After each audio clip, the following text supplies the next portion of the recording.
If you think the space race is only about technology and rockets, it's time to think again. This competition is about the future of global power, vital resources, and even the formation of a new order in space. And now, the moon has once again become a battlefield not for conquest, but to define the rules of the game. In this video, we journey into the heart of a rivalry that may shape the destiny of the coming decades. The United States and China, two global superpowers, are racing to become the first nation to land humans on the moon again after half a century. But this race isn't just about being first, it's about who will define the future of space, lunar resources, and international cooperation. From NASA's Artemis missions to China's rapid progress in building its lunar lander, from political concerns to economic opportunities, everything is intertwined in this race. And now, the key question is, what happens if China gets there first? Whichever country lands its astronauts on the moon first will shape the path and rules of space presence for decades to come. Both the United States and China are working to send astronauts to the moon in the coming years.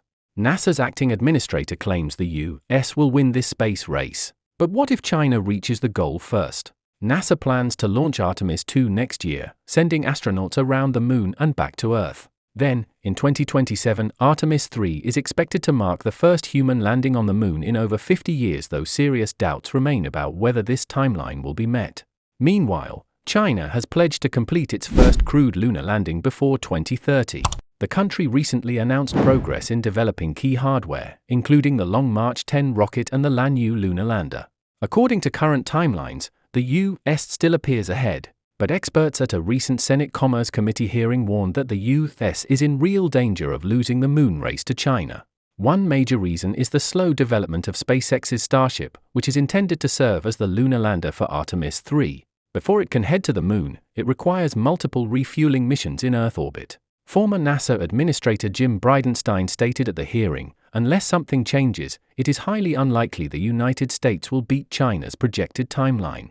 Potential consequences of a Chinese victory. Mike Gold, head of space affairs at Redwire and a key architect of the Artemis Accords, emphasized that if China becomes the first to land again on the moon, the political and economic consequences for the US would be profound. He said, "Imagine China lands on the moon. The very next day, we'll see massive political gains for Beijing.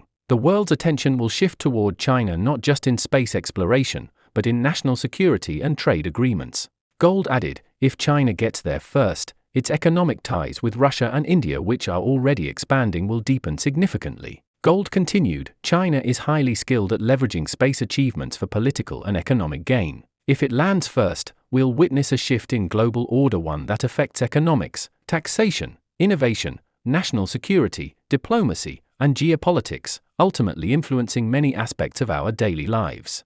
The importance of a sustained lunar presence. Warnings suggest that the race isn't just about being first. The country that establishes a continuous and stable presence on the moon will have significant influence over who sets the future rules of space, key technologies, and access to lunar resources. One of the most critical issues is the moon's natural resources. In written testimony to the Senate, Gold stated, if the US isn't the first to return to the moon, there's a real risk that China will claim the best ice water reserves. These valuable resources can be split into oxygen and hydrogen for rocket fuel or converted into drinking water for astronauts. However, signs indicate that China initially plans to land its crewed mission in the moon's mid-latitudes, not at the South Pole, where the largest ice water reserves are believed to exist. Meanwhile, China's robotic missions Chang'e 7, 2026, and Chang'e 8, 2028-2029, are targeting landings near the lunar South Pole to identify resources like ice water and even test 3D printing of lunar bricks for building habitats. Alan Cutler,